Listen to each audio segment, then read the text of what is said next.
Hi, this is John Grant with the REI Policy Institute. The REI Policy Institute is a lobbying and educational effort funded by Tampa investor Randy Patrick. Primarily, we focus on distressed property, frankly, exclusively, we focus on distressed property issues and look to improve laws and regulations governing those who buy, sell, and rent distressed properties.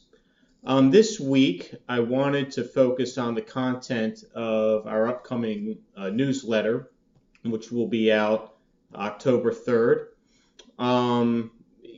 We do these YouTube updates and provide some content there, but it's really the newsletter that has the really heart of the content that I think a lot of investors, in this arena, really need to take a look at. For more information about the Institute, just visit reipolicy.com. There you can hook up with us on Facebook, you can subscribe to the YouTube channel, and you can subscribe to the newsletter. It's an annual price of $99. I think once you take a look at one, you'll see that it's clearly worth it.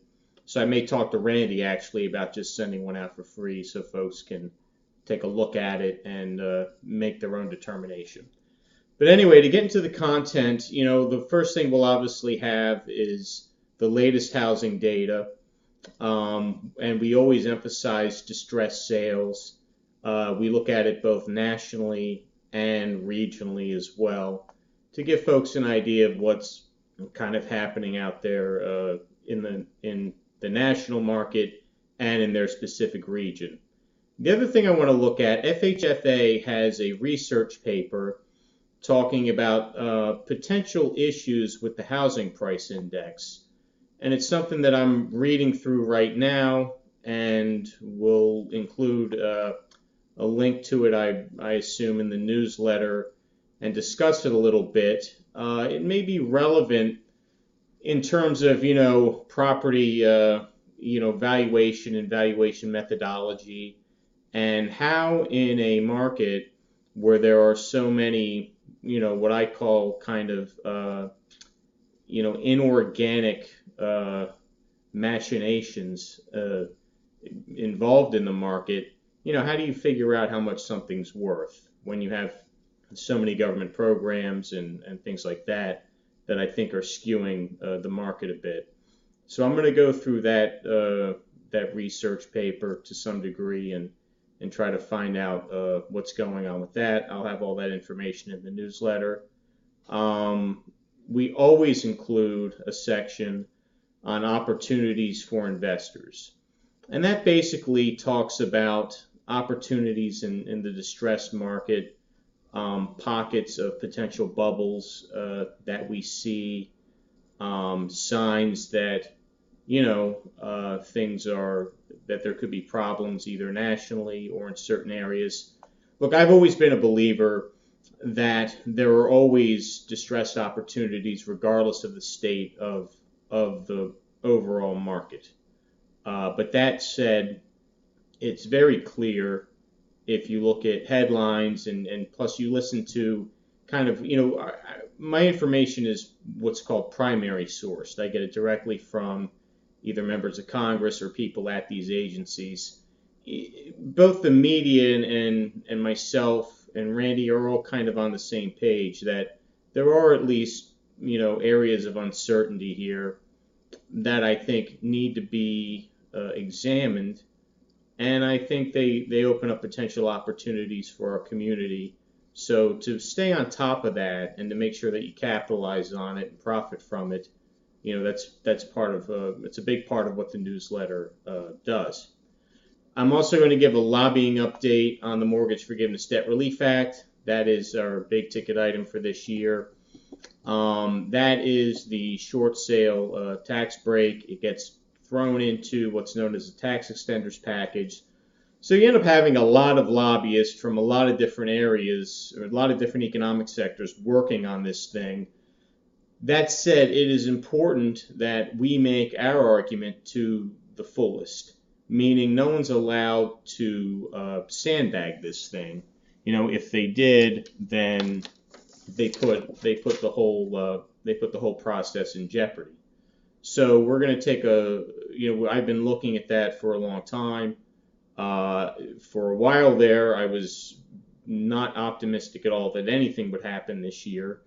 But we'll have an update on, what could happen at the end of this year, post-election, and then we'll take a look at what our options would be for 2017. I think regardless, we're going to be looking at trying to make this a permanent thing. And look, it's not the complete solution and silver bullet for the distressed property investing industry, but it would be a nice win to get it permanent. And I think that I think it's something most folks in the industry can hopefully rally around. It's something that shouldn't be left to others, and we just cross our fingers and hope, hey, someone else will do this for us. That's incredibly stupid. In fact, we want to make sure that we have our voice in this, because like I said, even though you have a lot of lobbyists working on it, everyone's got to pull their own weight. And when someone's not pulling their weight, it puts everything in jeopardy. And the last thing that we're going to have, being the season that it is, I'm going to include information on housing policy from the respective political party campaign platforms. I've talked about those a little bit in some of the YouTube videos, but you'll get to see for yourself kind of, at least in theory, where the parties want to go in terms of housing. Now, the caveat there is that campaign platforms and what actually happens in reality, there tends to be a disparity there. I won't use specific examples now, but if anyone disagrees with me, I'd be happy to discuss it. But there are a lot of things in platforms that never come to fruition. They're in there simply to appease folks. I don't really think that's true with the housing stuff. I read through it myself. I think most of it is what you kind of expect, and we're going to have a thorough analysis of that. And again, let me be clear, not telling people who to vote for, because we know that some people make their decision exclusively on their business interest, and some people don't. So it's not my business who anyone votes for, and we certainly aren't trying to guilt anyone into voting one way or another, because I've proven I can work with either party. So I'm fine either way, and we know we can get things done either way. We've gotten a lot done under this administration, and whoever comes in next will get things done as well. I'm also going to include some of the latest polling data, post-debate polling data. And, what's interesting, it gets sort of broken down into kind of three categories. It's what's happening, race and gender, what's happening, in terms of, how much money people make, and then what's happening, who people are going to vote for based on their education level.